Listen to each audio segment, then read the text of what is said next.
Kalau ini porsi apa, Kak? Ini porsi legendary, Kak. Banyak nih kelengkengnya. Kelengkengnya habis kilo. Wah, Welcome to Catuca. Silakan keju 16 juta ini buat warga Makassar.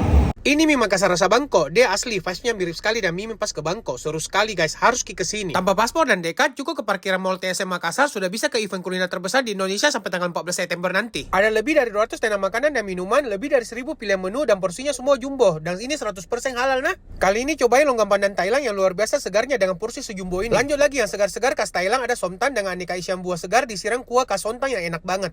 Nikmati mac and cheese dengan keju 16 juta dari Vincenzo Live Cooking dimasakin chefnya langsung. Ada juga flame mie dengan kuah tom yum. Terus ada giant fried squid yang bikin kalian pasti ngiler dengan saus Bangko. Cobain juga kelezatan nasi mandi. Dan yang selalu mimin cari pas di Bangko ada Thai fried banana. Di sini juga ada dong. Pokoknya asli mie puas banget kulineran di sini guys. Benar-benar event kuliner terbesar di Makassar ini. Baru tiap hari ada live musik dan area buat dine-in juga luas banget. So jangan sampai ketinggalan. Buruan ke sini nah.